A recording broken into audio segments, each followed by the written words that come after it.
Chu Yunsheng didn't know if the scarlet beetle could calculate floor height using the stairs. Given the intelligence of these bugs, they probably hadn't evolved to the point where they could find his room through the stairwell. The last scarlet beetle might not come directly to his door, so he left the door open, ready to let the beetle charge in. More importantly, the people who went up earlier must have been noticed by the scarlet beetle, and they might have already been considered enemies who killed its companions. He decided to take a risk. If the beetle roamed freely in the building, he wouldn't know when it might suddenly emerge from the ceiling or walls, given these creatures' strong corrosive abilities. The speed and reaction of the scarlet beetle far exceeded Chu Yunsheng's expectations. When it first appeared at the stairway entrance, Chu Yunsheng didn't have time to pull the trigger. The scarlet beetle immediately spotted him, paused briefly, then charged at him with a screech, leaving only a blurred shadow behind. In less than a second, during a life-and-death moment, Chu Yunsheng managed to pull the trigger.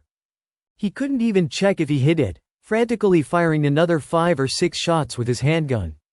The sound of bullets hitting the wall echoed, followed by the sound of missed shots. Amid the smoke, Chu Yunsheng finally saw that his ice arrow had luckily hit the target. The arrow struck the beetle's claw, freezing half of its body. The fire element bullets from his handgun also landed a few hits. Chu Yunsheng was almost out of energy, and the bullets empowered by his talisman were far less powerful than the full-force ice arrow. The scarlet beetle, having experienced the extremes of ice and fire, was dead. Since the sun disappeared, this was the most severe crisis Chu Yunsheng had faced, and it was finally resolved. Using the lingering cold from the ice arrow, Chu Yunsheng extinguished the fire element bullets embedded in the wall. In a short time, these flames had burned several large holes in his wall. Chu Yunsheng didn't dare touch the beetle's corpse.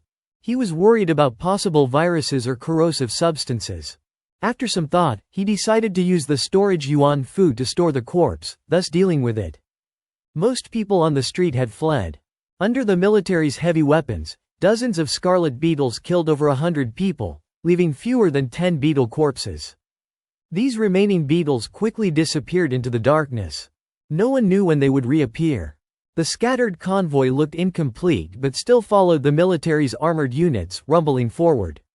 No one knew how many more of these nearly indestructible bugs lay ahead. Killing 3 scarlet beetles in one day severely drained Chu Yunsheng's vital energy and mental strength. The legend of meditation supplementing sleep turned out to be false. Meditation was meditation and sleep was sleep. As long as he was human, he needed to eat, drink, sleep, and so on. Chu Yunsheng had a dream, a vulgar dream. In it, he saved a goddess-like beauty by killing a scarlet beetle with his talisman bow. The beauty, to repay him, offered herself. Just as the dream reached its climax, he woke up, feeling frustrated. The power in the community was completely out, and there was no gas.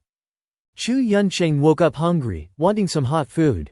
Originally planning to use an alcohol stove stored in his storage talisman, Chu Yunsheng had a flash of inspiration due to his heightened sense of crisis. He removed the handgun's magazine, used an empty gun, and with a weak trace of vital energy, successfully shot out a flame to ignite some wood. The energy from the dark energy was very powerful. Seeing the ice shards from the dead beetle still unmelted, Chu Yunsheng guessed that the fire's burning capability must be very strong. Saving the alcohol made Chu Yunsheng very happy. He quickly used the fire to make a bowl of noodles. Halfway through eating, he heard a knock on the door. Chu Yunsheng was always very cautious. He looked through the peephole and saw, with the help of a candle, that it was his male neighbor from the 10th floor, the one who had narrowly escaped death. Chu Yunsheng's first thought was, did they know he had killed 3 scarlet beetles? Probably not. When he killed the first beetle, they were too panicked to notice. They didn't see the second and third beetles' deaths either. After some thought, Chu Yunsheng opened the door. Despite the doomsday-like dark times and lurking dangers, humans were still social animals. His home was clean, and he had stored away the third beetle, so there was nothing to fear. With his neighbor stood 3 others. A middle-aged man, a young guy, and an ordinary-looking girl. What's the matter? Chu Yunsheng asked, feigning confusion. The group peeked into Chu Yunsheng's apartment, seemingly looking for something. Nothing, just that a bug came up earlier. Did you see it? The neighbor didn't actually know who killed the beetle. The others had insisted on finding the person who could kill the bugs, so he reluctantly went door to door, being the most suitable as a resident. Seeing Chu Yunqing's confusion, the young guy quickly explained, "Brother, here's the thing. A few scarlet beetles chased us, and one was killed outside by an expert. Another one followed us inside. We ran upstairs and later heard gunfire. When it went quiet, we guessed the expert had killed the bug, so we came to ask if you saw anyone." The young guy didn't think the disheveled man with noodles at his mouth could be the expert, so he dismissed Chu Yunqing as a suspect. "What? That monster came in? I don't know. I just woke up and heard your knock," Chu Yunqing replied, pretending to be shocked and nervously looking outside.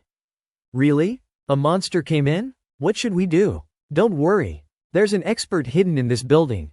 You're safe here. If you see anything unusual, contact us. We'll go now." The middle-aged man, seeing Chu Yunqing didn't look like an expert, comforted him briefly and quickly left with the others. The news of a powerful expert who could kill scarlet beetles spread quickly.